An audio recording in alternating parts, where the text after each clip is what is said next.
ආයිබෝවන් උදේට කොණ්ඩේ පීරනකොට පනාවේ වෙනදට වඩා කෙස්කස් රැඳිලා තියෙමද? නානකාමරේ බිම පුරාම කෙස්කස් වැටිලාද? එහෙමනම් මේ අත්දැකීම හොඳට හුරු වෙති.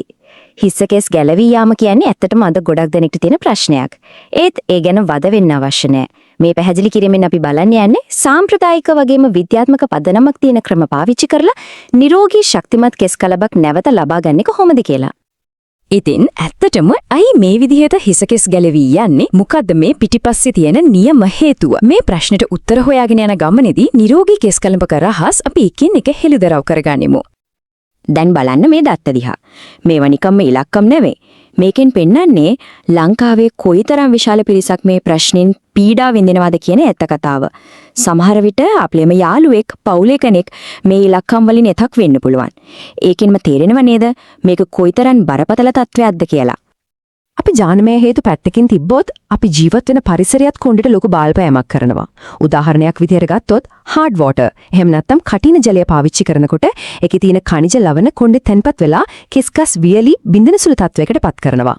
ඒ විතරක් නෙමෙයි අධික රස්නය ආතතිය වගේ දේවලුත් අපේ හිසිකෙස් වලට හතුරු වගේ තමයි. හරි. අපි දැන් මේ කාරණාව ගැන තව ටිකක් ගැඹුරට හිතමු. ඕනම ප්‍රශ්නයකට විසඳුමක් හොයන්න කලින් ඒකට බලපන මූලිකම හේතු ටික හරියටම අඳුරගන්න එක අත්‍යවශ්‍යයි නේ. එහෙනම් මෙහෙමයි අපේ හිසකෙස් වලට හානි කරන ප්‍රධාන සතුරන් 4 දෙනෙක් තියෙනවා.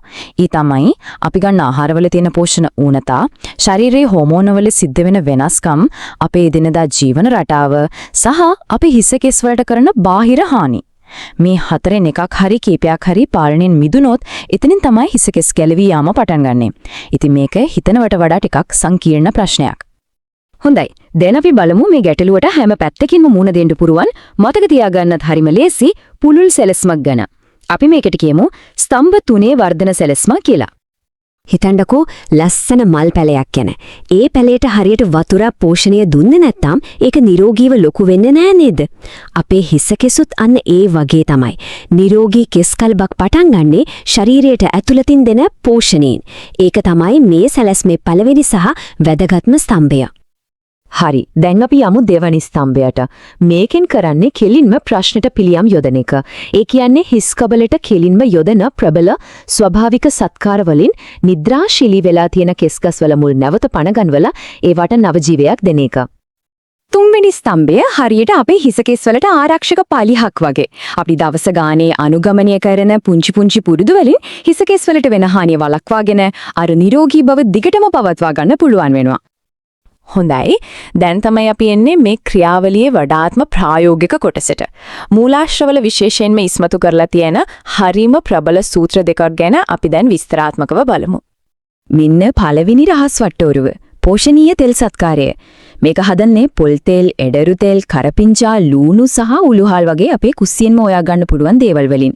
උදාහරණයක් විදිහට කරපිංචාවල තියෙන ප්‍රතිඔක්සිකාරක ගුණය හිසකෙස් ගැලවී යාම අඩු කරලා වර්ධනය උත්තේජනය කරනවා. මේ තෙල් එක හදාගෙන සතියට 3 වතාවක් විතර හිස් කබලේ හොඳට ගල්වලා සම්බාහනය කරලා බලන්නකෝ. දෙවෙනි සූත්‍රය තමයි බොලිවුඩ් රහස කියලා කියන ලූණු වලින් හදන හැර් මාස්ක් එක. රතු ලූණු යොෂ්‍ය, මී පැණි, එඩරු තෙල් සහ විටමින් E එකතු කරලා හදන මේ මාස්ක් එක හිසකෙස් ගැලවී යාම නතර කරලා අලුතින් හිසකෙස් වර්ධනය වෙන්න උදව් කරනවා. හැබැයි ඉතින් ලූණු වල සැරසොඳට සමහරු නෙච්චර කැමති නැති වෙන්න පුළුවන්. ඒත් ලැබෙන ප්‍රතිඵලයක බලනකොට ඒක තිවසන්න පුරුවන් කියලා තමයි කියන්නේ. මේ සත්කාර කරන එක වගේම වැදගත් තවත් දෙයක් තමයි අපේ දෛනික පුරුදු. මේ පුරුදු වලට පුළුවන් එක්ක අපේ උත්සාහය සාර්ථක කරන්න, එහෙම නැත්නම් සම්පූර්ණයෙන්ම වතුර යවන්න. මෙතන තියෙන්නේ හිසකෙස් වලට කරන හොද සහ නරක දේවල් ටිකක්. උදාහරණයක් විදිහට කොණ්ඩේ තෙත පිටින් පීරන එක. හිතන්නකෝ ඒක හරියට තෙත් වෙච්ච නූලක් අදිනවා වගේ. ලේසියෙන්ම කැඩෙනව නේද? අන්න ඒ වගේ තමයි කෙස්කස් වලට වෙන්නේත්. ඒ වෙනුවට කොණ්ඩේ වීලුණාට පස්සේ පළල් දත් තියෙන පනාවකින් පීරන එකකින් ඒ හානිය අවම කරගන්න පුළුවන්. මේ වගේ පුංචි වෙනස්කම් වලින් ලොකු ප්‍රතිඵල ගන්න පුළුවන්. හොඳයි. අපි දැන් මේ විශ්ලේෂණයේ අවසානටයි ලං වෙන්නේ. අපි මේ කතා කරපු සමස්ත ප්‍රවේශයේ පිටුපස තියෙන මූලිකම දර්ශනය නැවත වරක් මතක් කරගනිමු. අවසාන වශයෙන් මතක තියාගන්න ඕනේ වැදගත්ම දේ තමයි හිසකෙස් කියන්නේ ශරීරයේ කතාව කියන කණ්ණාඩියක් වගේ. ශරීරයේ ඇතුළතින් නිරෝගී නම් ඒ කතාව ලස්සනට දිලිසෙන ශක්තිමත් කෙස් කලඹකින් එළියට පේනවා.